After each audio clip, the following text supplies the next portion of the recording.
Eto na ang inimbento kong ulam ng aking niluto. Paano ko ba ito niluto? Aba, panoorin mo ang buong video. Hindi lang sobrang yummy ito, kundi napakadaling lutuin.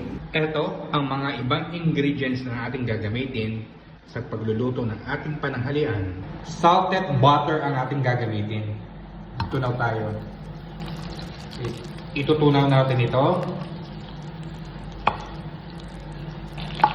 Unahin natin ang bawang. Lutuin natin itong bawang ng light brown. Isunod natin ang sibuyas.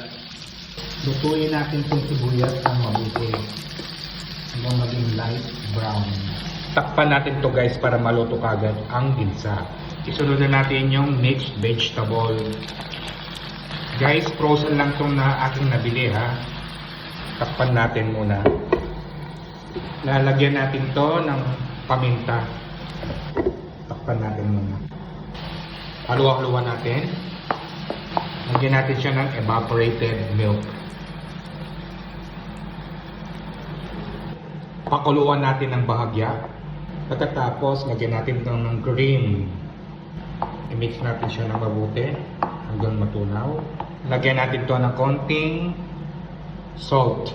Ito ang sekreto ko dito. Lalagyan natin siya ng sour cream. Pagtanggal ito ng umay.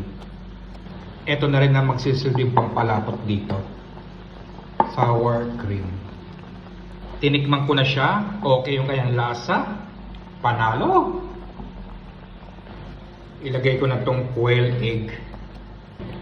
Itong quail egg na to guys, nasa lata lang ito ha. Wala akong makitang fresh. Lutuin lang nito natin na ng bahagya.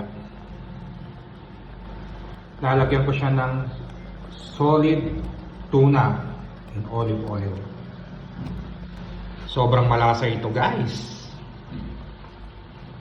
Lalagyan ko lang siya ng olive oil dun sa tuna in can.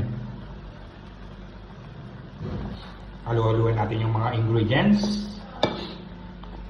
Tapos na, luto na itong ating ulam. At ready na po itong i-serve.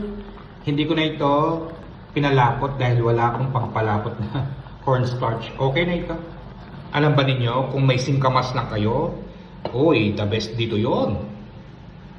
Kitams, napakadaling lutuin, di ba? Nagluto po ako ng ganito. Kayo na po ang bahala at hindi ko po alam kung ano ay papangalan ko dito. Parang ano lang, slight na sipo. Konting rice at ang banana.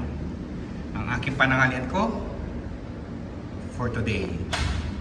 Tara, samahan po ninyo akong kumain para dito sa aking pananghalian ko. Guys, salamat po at sana nag-enjoy po kayo sa aking vlog.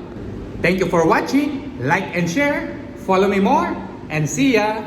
Ingat po kayo parate at enjoy lang.